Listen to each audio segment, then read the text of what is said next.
second session of Confidence and Curiosity is really about the messages that we send. We're going to be talking about the stories we tell to ourselves and to each other, and also how we deal with other people in the world, sort of dealing with the messages that come to us, and all about communication. So here's our overview. We're going to review what happened last week. We're going to talk about how we feel, welcomed or not, in different situations. We're going to learn about micro messages, things, like I said, that we tell each other and how we treat each other. And then storytelling, which is something I know a lot of amateurs are really wonderful at and share a lot of great stories and details when you're at the telescope. So just for an overview, I wanted to talk about last week. I loved reading your forum posts. I know a lot of you posted about Girl Scouts. Does anyone want to share a brief reflection about what you might have noticed about growth mindset this week? You can either put it in the chat or you can unmute yourself briefly and share a sentence or two about how you saw growth mindset over the week. One of the nice things about an online class is that you have time in between the sessions to kind of experience things and think about it over the course of the week. So.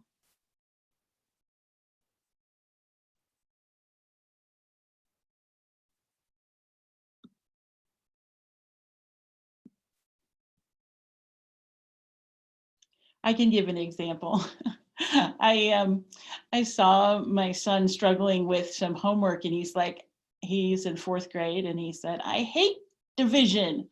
And I said, "Well, maybe you're not so good at it yet, but once you practice for a while, you'll be able to get it. It's just try different strategies."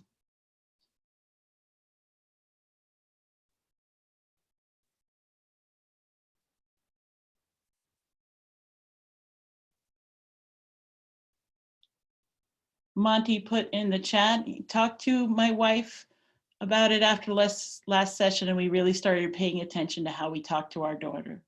We're wondering if we're giving her the wrong message about certain things. Found out, sure enough, we were. It's a challenge. Don't put yourself down yet, you know. Take some time. Anya said, "I always thought previously that telling people they were so smart was a good thing. Now I'm trying to remember you are so well read or you're studious." Yeah, that is a tough one. I always have a tough time with not saying you're so smart. Oh, Denise says, "Always use growth mindset when I am teaching. I thought about it a lot this week." Oh, way to go, everybody. Thanks so much for sharing.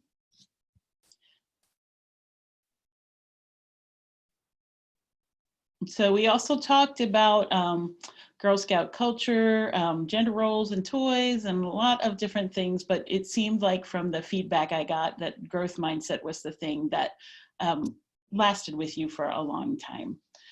And so tonight as we start to think about messages and exclusion and exclusion and inclusion, I want us to just think about ourselves for a minute and our experiences. Take a brief moment to think about a time. This is a little unusual for amateur astronomers and for everybody to kind of pause for a minute. So if you want to, you can close your eyes or lean back in your chair. Take a breath. And think about a time when you felt excluded. Maybe it was a time you found out about a party after it happened, or an important meeting that you weren't invited to, or even way back in childhood, being picked last for a team.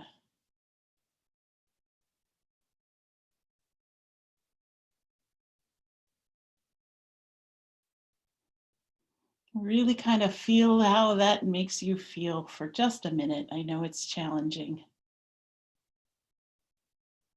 And I know It's not a fun feeling to stay in. So let's open up our eyes again, take another breath, and I want to change it to a different remembrance. Okay.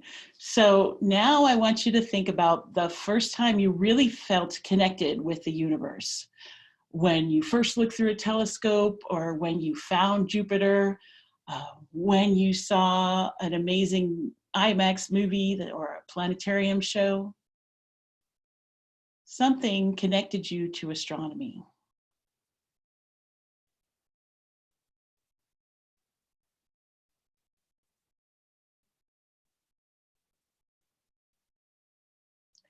And now I see this, there's smiles on the people who have some video up. And as I said, no pressure to put your video on.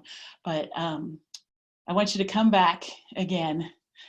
Those times when we fell in love with astronomy, and for the lucky people among us, we get to do it a lot, right? We have lots of experiences, can be amazingly powerful. And of course, we want girls to have more experiences like that than the first kind. And I just want you to think about it, because while not every girl feels this way, of course, there's lots of girls that have gotten into science, even is despite these messages. There are some that we want to welcome just a little more, right? So thank you for indulging me in that little bit of remembrance. If you want to share anything that you thought about, you are welcome to. I'll just leave a little space.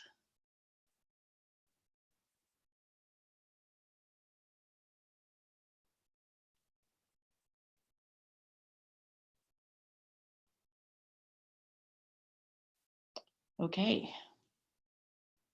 Again, feel free to write it in the chat or unmute yourself.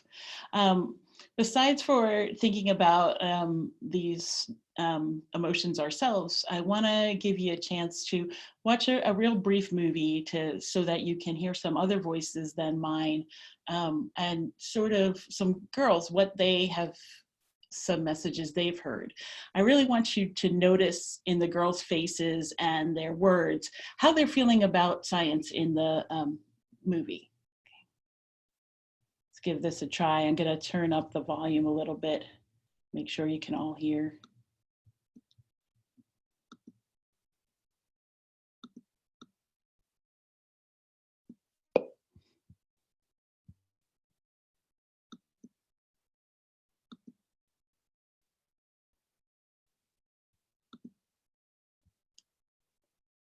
Okay, well, that wasn't fun. I'm going to stop the share, and we will, I'm going to start the video again, see if that works a little better. It worked in the tech check, but Marnie says in the text, on the occasions when I feel excluded, I try to find out what I may have done or didn't do that caused it. Sometimes we do play a role in it, and sometimes we don't. It depends on the situation. Okay.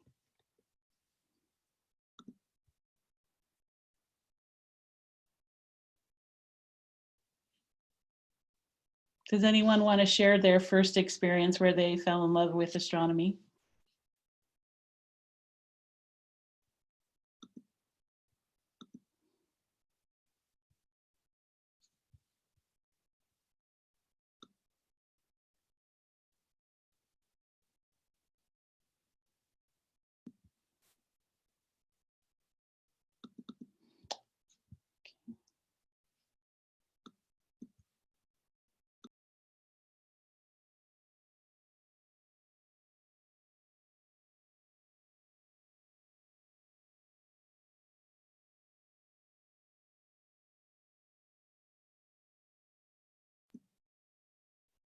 Oh, there's a lot going on in the chat about that.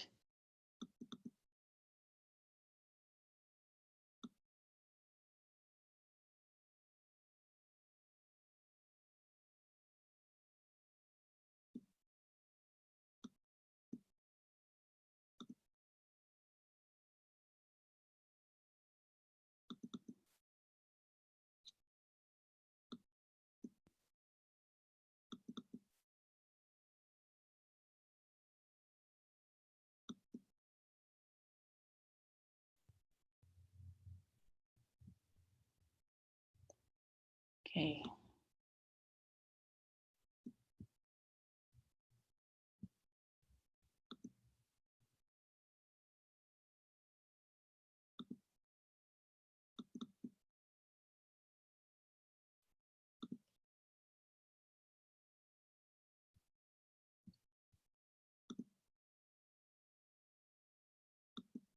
Do you need a hand with anything, Teresa? I can pull something up if you'd like. I'm just getting the video from online. It's taking a minute. I apologize about that. But if you wanted to read what is in the chat, that would be great. Sure. Let's see. Monte said it was a cold night around October and your sisters laid out and watched meteor showers for hours. Next day I was in the library checking out books and soon had my own library. Denise attended an adult astronomy camp. That looks amazing. Yeah, there's kind of nothing like looking through a telescope. Seeing Saturn's rings, I think that's a lot of what happens for a lot of people. Saturn's rings is such an awe-inspiring sight. I think we all would agree. What else? Paul, 12 years old, 2 in the morning on a winter's night looking through a JC. If you think about it, science can't like any of these science things. There you go. Sorry about that. One. What else do we have? Marnie's was a gradual growing interest, and the more she learned, the more she got pulled in. Oh, yeah. Monte didn't really even know how much he had fallen in love with the sky until he got really high up and got to see a good dark night sky. Sarah's here, and she was laying in the front yard looking for Orion with her dad. That's great. I grew up in New York, but I had a night where there was a blackout in New York City, and that was an amazing event for me, looking at the sky. And also when I was in college, looking at through the telescope, and when I found Jupiter for the first time. Anyway, got the movies. Hopefully it'll work out. Let's try it again. Take 2. If you think about it, science is like everything. You have to share your screen, Teresa.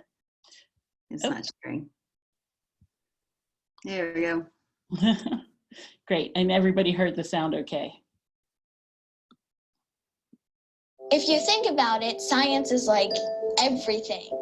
It can really help you uncover like small little secrets. I built a garage door opener and I'm working on my own website. I built a computer and I opened a fridge with a Lego. When I was littler, I used to think technology was great. And then I started thinking that it was more of a boys thing.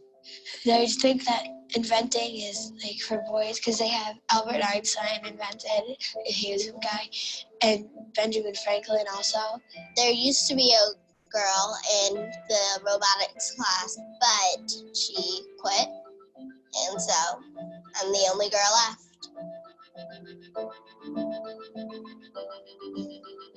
Oh, you can't like science, you're a girl. You can't like any of these science things. In commercials, I saw a lot more men doing it.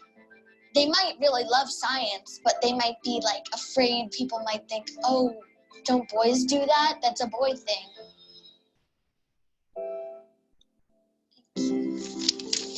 Wow, thank you. So I'm going to pause it there. Actually, it is a commercial for Microsoft, so I don't want to share that but as a message. But what I did want to show you was just sort of how excited girls can be, and a lot of young women and girls are feeling excited about astronomy or science, and so that's their major feeling about science. So I also wanted to share that, as well as some of the discouraging messages that can play in societies telling these girls. But yeah, Marnie says there was certainly sounds like a lack of role models. Yeah. So again, rather than stay in this sort of sad space, I am going to just show you a different video.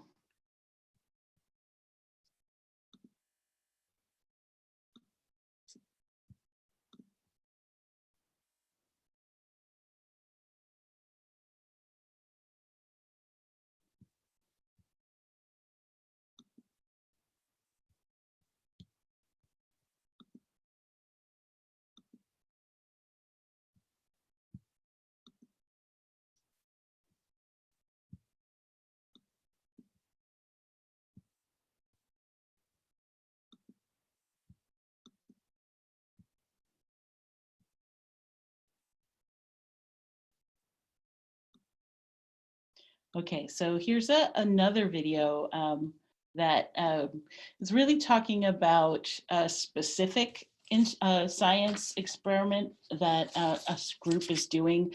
I'm not sure if you guys know about the NSF video hall that they have for STEM. It's called the STEM Showcase, and they have different programs feature their research. So this is one piece that I want to show you. Try to note some of the positives in this video and see if you can either type them in the chat or share them when we come back together. Do you think that programming is fun or not fun? Fun. Why is programming fun? Because it's like you're being the boss of things, telling this what to do, and then that thing tells that what to do.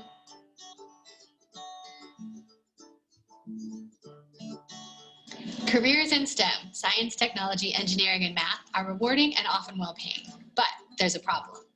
As early as elementary school, girls are less likely than boys to play with science and technology-related games and toys. But this raises a big question. Are girls less likely to play with these toys because they're less interested? Or are they less interested because they've been given fewer opportunities to play? The thing that I think is a really big take-home message is how early it starts, that if we want to bring more women into the STEM pipeline, we have to start early. Our research study at the Institute for Learning and Brain Sciences at the University of Washington tested what happened when we gave 6-year-old children the chance to play a robot programming game. Would girls become more interested and confident in programming if girls and boys get the exact same experience with also equal interest in programming? We brought 96 children into our lab. One group of children learned how to program a smartphone using drag and drop programming and made an animal robot move along a series of tiles. Me and this is us. We also had 2 control groups, one that played a different game. What was a cook? The cook was secretly a witch. And one that played no game at all. Then we asked them all how interested they were in programming and robots and how good they were with robots. In our control groups, we found the typical gender gap. Boys were more interested and confident than girls when it came to programming and robots. But for the children who played our robot programming game, there was no difference between girls and boys in their interest and confidence. And the girls who had gotten this experience with robots were more interested and confident compared to the girls who had not. These findings are exciting. Girls' interest and confidence in STEM are not set in stone. They are malleable. STEM experiences are like a charging station. Each opportunity allows students to charge up their skills and motivation in STEM. If girls get more positive experiences with technology, they have more chances to discover a passion. We found that even 20 minutes is enough to plant that seed and have a big impact on the attitudes of girls in our study. We hope that our findings will also have an impact on educational practice by inspiring teachers and families to provide more of these experiences to girls to broaden their participation in technology fields. Our lab is also looking at other ways we can get girls more excited about STEM from preschool through high school, and we hope that our studies will have an impact by advancing research on girls in STEM. STEM starts early. Age 6 is not too early to start learning how to program and to learn that programming is exciting. What happens when we give girls these experiences? Cool. Oh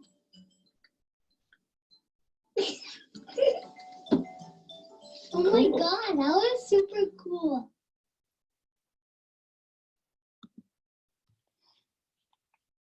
That little girl is so cute at the end. She's so excited. Let's say, see, Paul wrote in the chat, positive messages. There are techniques to bridge the gap that are simple and straightforward. Exactly.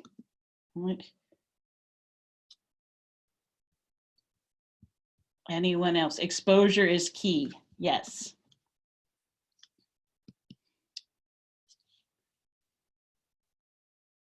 Age 6 feels young to me, but maybe they're talking about programming toys like that Fisher-Price caterpillar. I think these are toys they developed for this research study. I don't know if they're widely available or not. But 6-year-olds are really good with cell phones. Middle school girls, I do see the drop off. I am trying to be the force to encourage them. Yes, that's what we are looking for, right? I love that this video talks about science as a recharging station, because that's the way it was for me, to really explore and enjoy science was something that recharged me. Oh, Lowe's bots are used here with elementary, and the kids get it. Can you share more about that, Paul? Or where are you located, and are the Ozbots the same ones that are in the video? This is Paul. Well, here, I can give you my video. I was eating my dinner, so I didn't want to do everything there. No problem. Yeah. So I'm in Kansas, Hays, Kansas, pretty much in the center of everything, the way I look at it. And we have an elementary teacher here who's really embraced technology with all the kids at her elementary school. She just won the presidential award. And the Ozbots are really just kind of little ball type robots. You can program them, you can run them across the track. They pick up color code, and then they can run and basically do a course that a student may lay out as they go through. Fairly inexpensive, less than $100, and commercially available for games and things. That's awesome. I'm glad to know that that is out there. Did anyone notice anything else in the video that was positive for them?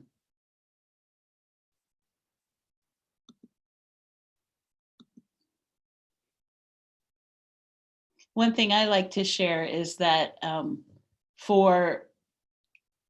it was very malleable. They said that girls and boys, it didn't matter, right?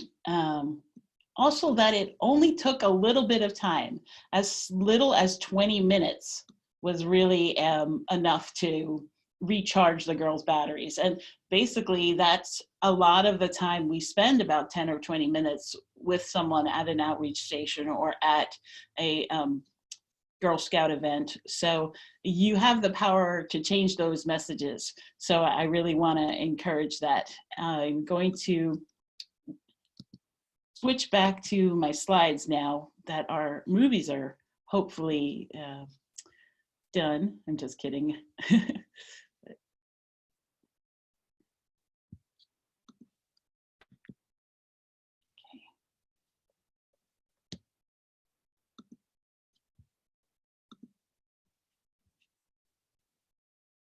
Oh, and Monty looked it up on Amazon. It's about $10 or $20 for those color-coded sensors.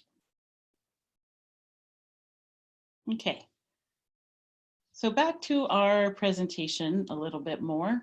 I want to share basically some of the things we're going to do to address that challenge, recharge those batteries, and sort of give them that malleable, exciting connection with science, right? So we already talked about growth mindset and language, the idea that anyone can improve with effort, right? We're going to talk about ways to question and address misconceptions. We're going to do that the next time and talk about tools for time at the telescope. And also we'll be sharing some information about the space science badges. So really, we're going to just jump into this part about the micro-messaging and storytelling that we do while we're at Outreach, okay?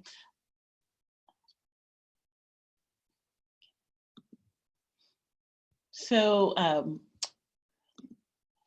here we go. There. All right, so what is micro-messaging? A lot of people might have heard of this as microaggressions, but I like to say micro messages because they might not be aggressive. They're usually not intentional. And we get and give these messages all the time. So they're not always bad. right? There are ways that we interact and share our information with people. So let's look at these 3 images, right?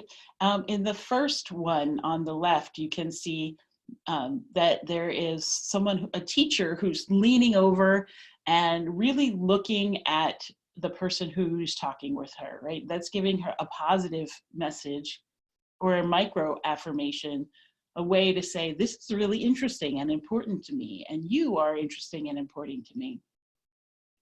Also in the middle image, there is a woman shaking hands with a person, almost maybe like she won a science fair or something important, and they're really having a moment together, right? On the other hand are these micro inequities. So these are negative messages that we can put out. On the far right is a woman from this website that is called I Too Am Harvard. And it is a group of African Americans who were discriminated against and shared the things at Harvard, which is a great university. So it wasn't that they're saying it's a negative one, but she got some negative messages. You're lucky to be Black. It's so easy to get into college, right? And some people might think, oh, that's not a big deal to say that. But what it does is take away all the effort that she did to get into college, that it wasn't easy. It was easy just because of her skin color rather than all of the hard work that she did. So if you want to go and check that out, that's just one of probably 100 that they have on that website. And sort of like our biases, right? We just need to be aware of them, of what messages we're giving, and we want to give the ones that are going to boost people up rather than make them feel negative. Okay. So here's an example. Sort of these boy toys, girl toys from last week can become boy jobs, girl jobs, right? I don't know how many of you have tried this activity with a group of kids, but we have it with the Night Sky Network. It's called Draw a Scientist. We use Draw an Astronomer, and it talks in gender neutral language, just saying the astronomer closes up the telescope, the astronomer locks the key to the door. It's a very nondescript description, if you can say that, right?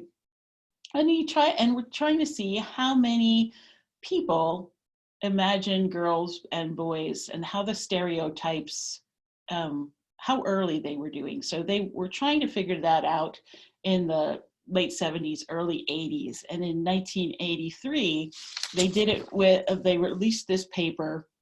It was with 4,807 kids. There were only 28 girls that drew women. They were about half girls and half boys. So 28 out of almost 5,000 kids. So that shows at a very young age, these early stereotypes can happen. And so mainly they drew these white males. There wasn't a lot of other cultures that are going on. And so it was a really surprising results, I think. But also it sort of points to implicit bias and the things that we kind of internalize a little bit. Couple more things on the chat going on. All kinds of robotic stuff to encourage coding, talking about the little robots again. Anna says, it may also not sound like a big deal, but if someone is hearing those negative messages daily, it can add up and become exhausting. Yes. True, Anna, there can be a breaking point. Mine was when a financial counselor advised me to change my ethnicity to Pacific Islander to get more benefits because Pacific Islanders don't go into the sciences. Yeah, so this is, Marnie's saying this might be true for other professions as well. Yes, certainly is true for other professions, but we're focusing on astronomy and being inclusive in science, yeah. So I wonder how many kids would draw a male nurse. Good point. Okay, so let's see how this bias kind of affects the way that people perceive scientists in real life. Okay, so here's a micro-messaging an example. Now, when you meet a woman of color at a party, let's say, it turns out she's a scientist. Some people have heard, I would have never guessed that you were a scientist. And this might come from a really positive place, people saying, yay, women in science. But over time, it becomes to be, you don't belong here. Rather than seeing that there's not a lot of women of color in the astronomy community as sort of a passive circumstance, it turns out that there's data that indicates some of the reason that women aren't doing astronomy is because they're getting pushed out by hostile workplace experiences. And again, those are those messages that some are outright and some are just very small. Not be getting called on in class, or not being given eye contact when you speak. Those kind of little things, they add up, right? And so I have a friend who also often hears, you're too pretty to be a scientist. So that's kind of those messages, they really do add up. So let's talk about this one specific example. Here are 3 women of color who were involved in STEM. If you know who they are, just put that right in the chat. These are scientists of color that you might know, or you could just unmute if you know them.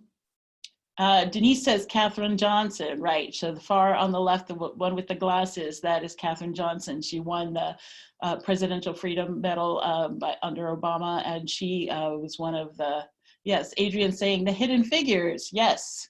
So, right, Dorothy Vaughan, Mary Jackson, and Katherine Johnson, right?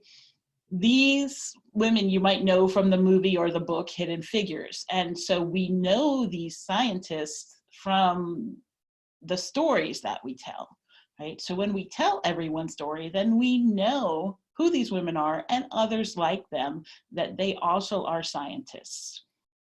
And so I want you to think about who we talk about when we have our time, when we have our 10, 15 minutes with a child. When we look at a variable star or talk about a faraway galaxy, do we mention Henrietta Swan Leavitt as much as we may mention Newton, let's say? Or inventors, right? We have Einstein and we have Ada Lovelace, right? Both of them were very inventive.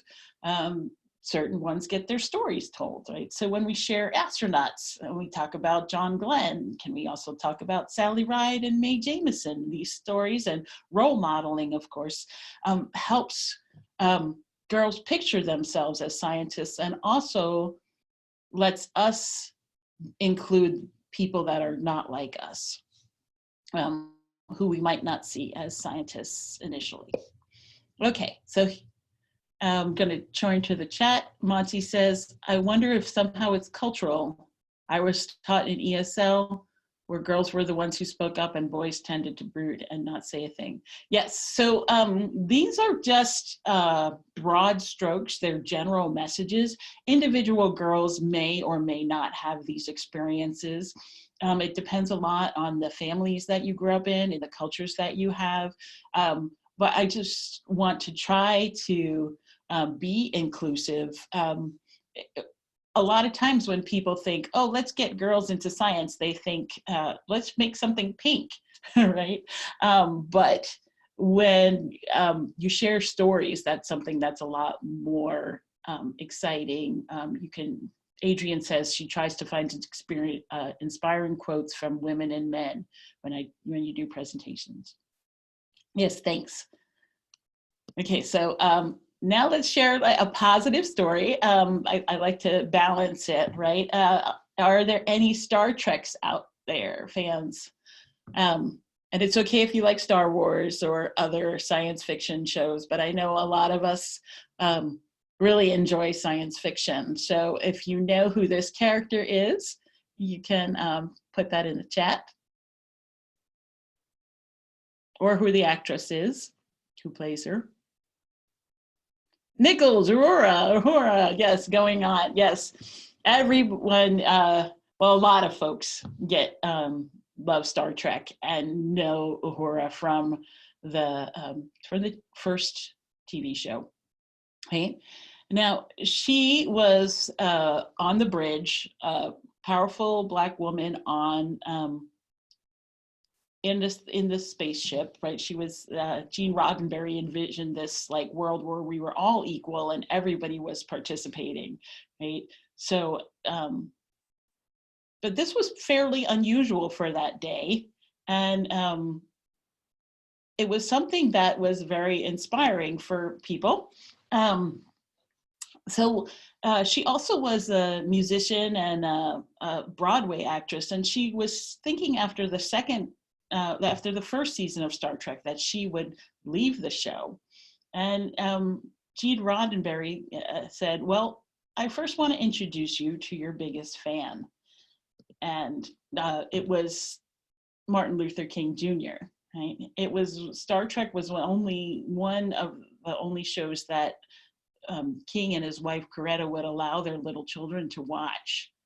And when she told him that she was leaving the show, she said, all the smile came off his face, and he said, don't you understand, for the first time we're being seen as we should be seen. You don't have a Black role, you have an equal role. And that was a very inspiring message for Nichelle Nichols. And so she remained on the show for the remainder of the show, and even went on to further become sort of an ambassador for NASA. And so when we talk about stories and role modeling, this can have a powerful effect. So being seen as equal has a big consequence, because if you can see it, you can be it. And Mae Jemison said, as a little girl growing up on the south side of Chicago, I knew I was going to be into space. I always knew, right? Because she saw it on Star Trek. And that character encouraged her to reach for the stars. And also, many people were very excited about seeing her role on TV. Whoopi Goldberg, for example, who later played Guinan on Star Trek The Next Generation, said that she was a role model for her in her becoming a media person and an actress, because she said to her family, I just saw a Black woman on television and she ain't no maid. So that was a very inspiring event for her, right? So Adrian says, I wonder if Doctor Who being a woman is having any impact as a role model. It could very well be, right? I mean, you don't know in the time how it's going to affect the later generations. Very good point, right? So what if you can't be a role model? Right? For myself, I don't have the life experiences that an African-American woman does, but I feel it's important for me to tell those stories and share them, because it opens the door for other folks, right? Even if I get it wrong, I can still apologize and learn new things, but just the simple sharing of those stories can be inspiring, and we don't know how far that's going to go and who that's going to inspire. So I really want to encourage you to do the work and go into those uncomfortable spaces so that we can make the change that we want to see and have things be more inclusive and more equitable. And so I want to go back to something I asked you in our very first welcome and introductions. I asked you to share some female astronomers that were exciting to you. And so here's our list of the people that were shared by different folks. And I know some of these can be hard to find, because everyone knows Galileo, but sometimes it's harder to find the stories of other folks. So I also want to point out that it's brave. A lot of you said you didn't know in the introductions, and that's a really important thing, so that we get sort of the width and breadth of people's experiences. We all have different knowledge bases and different strengths. And so sharing your strengths and weaknesses is really powerful. So thank you. Excuse me, just one second.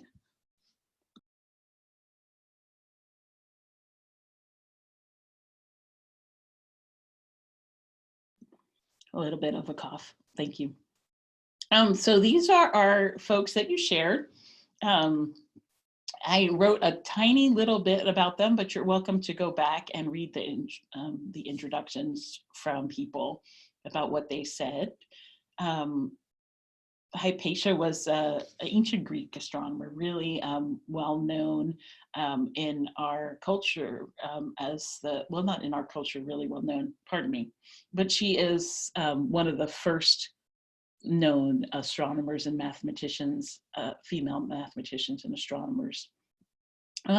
So you can read through here, find one that you connect with, and start to learn those stories. We talked about Meg Jemison, and a few of you talked about the Harvard computers. So I want to spend just a little bit of time on that.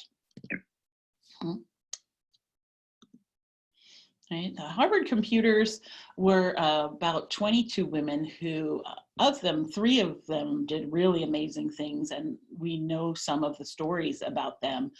Henrietta Swan Leavitt, as I mentioned before, she came up with this period luminosity relationship that allowed us to understand how far away things were.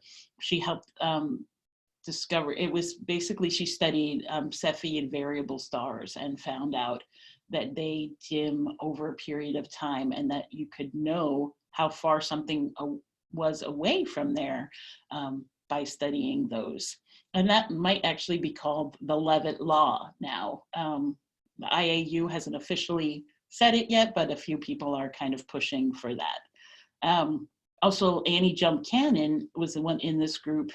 She was the person who found out about the type of stars. So when we talk about our sun being a G2 star, we can talk about Annie Jump Cannon examining so many thousands of stars and figuring out the commonalities between them.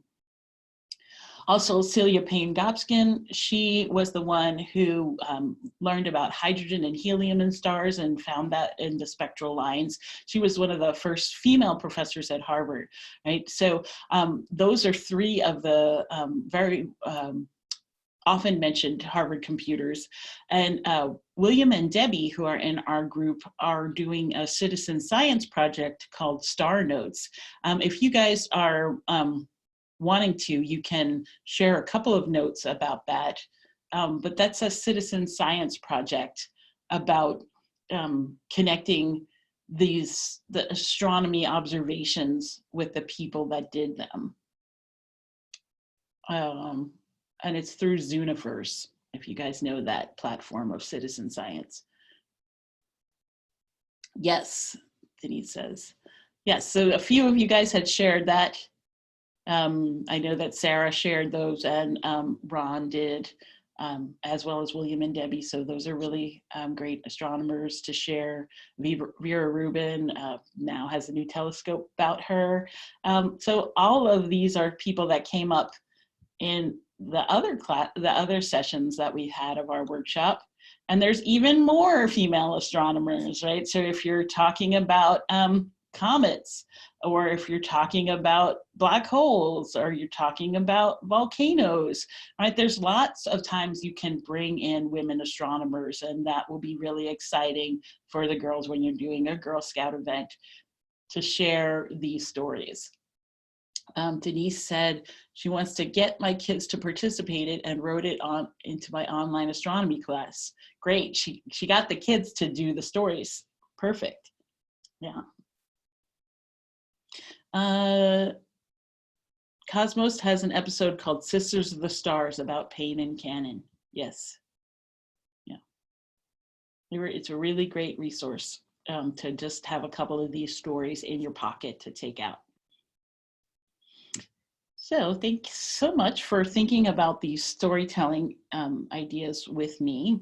For next week, Don't worry, I'm going to post this on the forum, right? And we're going to also post tonight's recording and slides on the course website. It's just something to think about until tomorrow when I'll share that with you. But I want you to interview a woman, because many different women have many different experiences about science. Some of them have always felt included, some of them have never felt included. And so I really want you to just talk to a couple. See when you felt welcome, what helped you to feel welcome. If you didn't feel that science was for you, what made you think about that? What made you feel, what experiences made it feel like it wasn't for you, and how could you change that? Right. So just something to think about. We have about 15 minutes left. So I am going to put up the 2-question evaluation just in a minute. But I want to jump ahead just a little bit into next week. So next week, we are going to talk more about the badges and exploration, sort of all of the space science badges. But I wanted to talk just a little bit about the younger girls' badges. So the DAISY badge is the first badge. It's K1, meaning kindergarten and first graders. They're about 5 to 7 years old. So I want you to just think about 5 to 7 years old. A lot of them can't read. They love to run. They love to explore, right? So the focus in this badge is really about observing and exploring, right? So they're talking about big things like the sun, the moon, shadows, stars, these things that are really easy to see. They're not gonna really be still enough to look through telescopes at times, but if you have a good steady mount, that will help a lot. And we'll talk more about that next week. But if you have binoculars that are toy binoculars, they are a good way to sort of introduce tools rather, into doing astronomy. And the toy ones are really very light for their hands to hold. So that's something just I wanted to kind of open your mind about, like, what young kids really are when they're this tiny, right? So you really want to be playful. You want to go outdoors as much as you can. Think about ways how you can keep your star party really age appropriate. So things like the sun, the moon. If you're going to look at star clusters, make them big like the Pleiades, or use a laser pointer to point out constellations. Be very playful when you're talking about the moon, and tell them, oh, when did you last see it? If it's not out, you can talk about that and see what it looked like to them. A lot of them are also very afraid of the dark. So you can make a game of who spots the first star, the second, the third. And with all the games that you play, remember, girls often enjoy collaborative successes over competition. So don't make it like, ooh, you won. You can see like, oh, you saw the first one. Let's see the second one. Let's see the third one.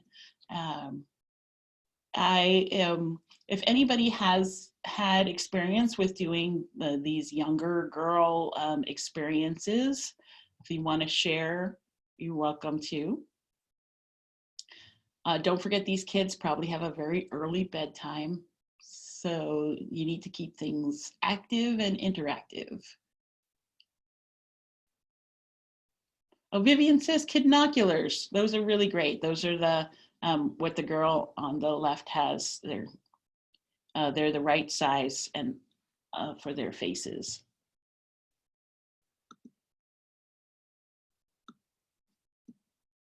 Remember, if you want to share something, that it's on the bottom left, there's a little microphone, or you could just put it in the chat. Monty says, Freya already has a keen interest in the sky.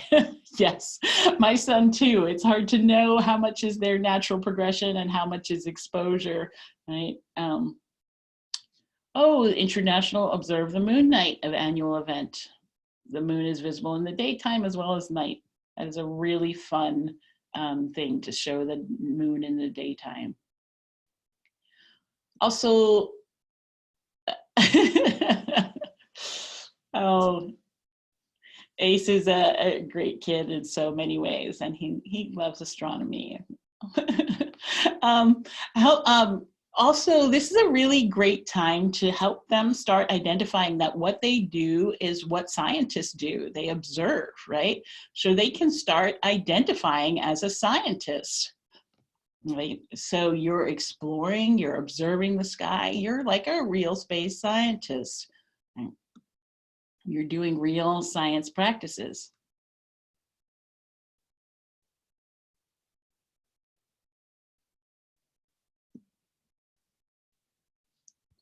Okay, so not too many people have experiences with this age girl. So this is the cover of the badge booklet, and we have out for you, we are gonna mail to you guys who are all participating in the workshop a list of the actual badges, so you can share them with your clubs. You can look and think about what you want to do with the girls.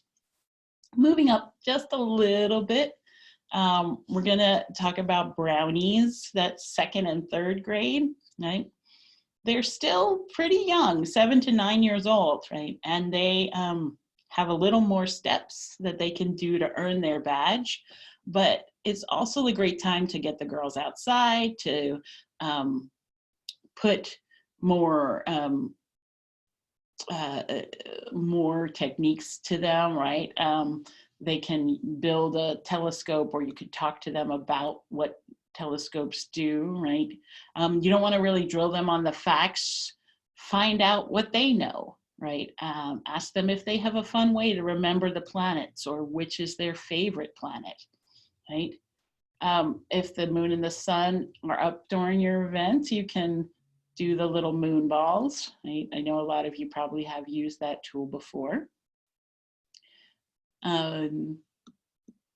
You know, really get creative. Tell them your constellation stories. Have them sort of connect the dots and make up their own stories. You can also do like a space-themed art project.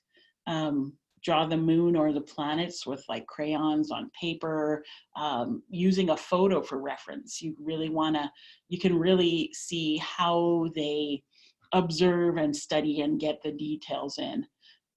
Girls this age still probably have a pretty early bedtime. They're just getting comfortable about spending time outside after dark. So they might not be as ready to be at the telescope yet. Daytime events are always good, or really well lit up events. Ed was sharing a story about doing some astronomy at Levi Stadium, which is how can you do it when there's so much bright lights? Well, they did it. Also, it gave us a lot of really great pictures. So that's why I was able to share the telescope with those pictures last week of Ed with the young girl, because having bright lights makes good pictures. One last thing, I'm going to talk about the junior badge. Oh, Marnie says, especially after daylight savings time, right? Yeah, so we have about another few weeks where we have it on standard time, but then it's not going to be dark until after 8:30, right? So it's very important to just keep that in mind. Some of the girls also at this brownie age already might be space enthusiasts. They might be like, they might know a lot about Saturn, Jupiter. They might want to try using a telescope. I know that's a big deal. We'll just leave it there for now. And we'll talk some more about specifics with telescopes next week, right? Anybody have any things that really work with brownies? Okay. We only have about 5 more minutes, so I'm going to share the junior badge, and maybe we will go back to this next week a little bit, right? This is 4th and 5th grade. They're about 9 to 11 years old, right? In this badge, it's a lot about the solar system. They start to understand scale and planetary orbits. So a lot of this badge is about distances and the movement of our solar system. And so you can talk about that, including Earth if there's no planets visible in the evening sky, right? Use a lot of analogies to help them explore the solar system. You could take a solar system walk with them, and that provides a really big aha moment, or do the pocket solar system, right?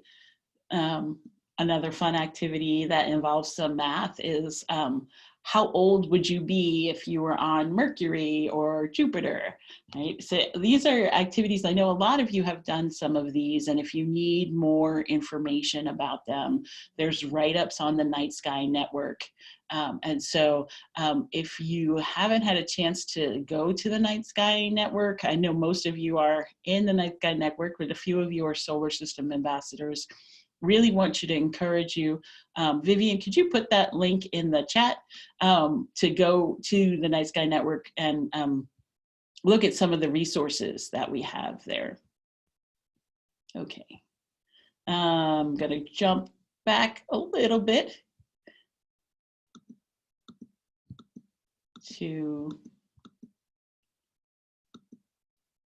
right, this is our evaluation. Right, Vivian shared in the chat about bit.ly AstroAll. That's like our resource page for the science badges, and about inclusive outreach as well.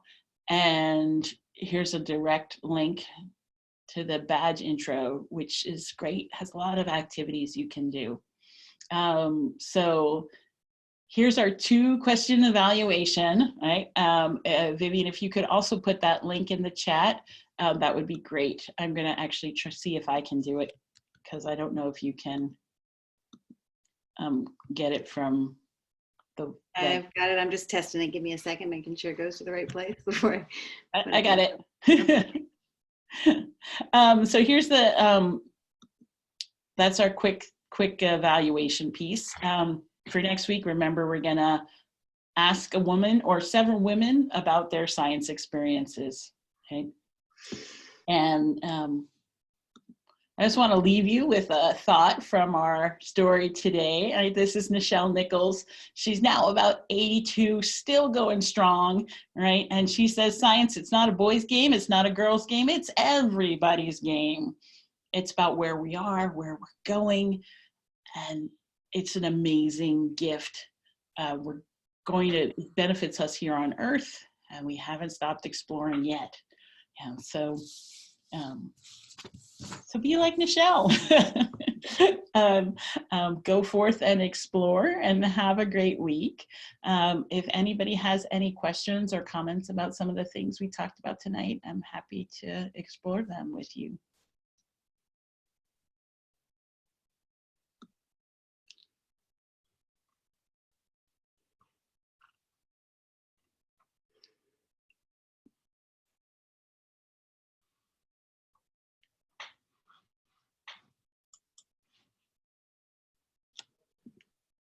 Getting lots of thanks in the chat. Thank you, guys. It's great to share with you. And every time I ask for people's favorite astronomers, I learn new female astronomers. Like Marnie shared about Victoria Strait, I believe her name was. And she's a scientist at UC Davis who studies early galaxies, like early, like the very beginning of galaxies. And she has some really interesting research on cosmology. Not something you would talk about with daisies or brownies, but still really interesting for us as adults.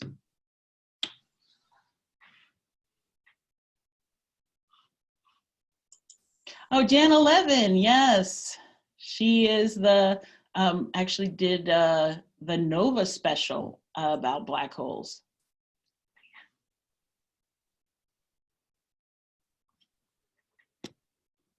Bill and Deb, they're hanging out, headed out. Thanks. Good night, everybody. So I'm gonna, it's 7 o'clock here or 10 o'clock there or wherever you are. I really wanna thank you guys for joining us this week. And I really just thank you for your time. And I look forward to hearing your thoughts and ideas. We'll post the slides up and the information next week. Oh, also, I forgot almost that I put the Girl Scout Find a Council link. If you're interested in finding out your regional council, I put that on our course page. So that's from last week update. Monty tried it. No reply yet. Yes. Think of them like amateurs. It might take weeks to get back. They're volunteers a lot of the times also.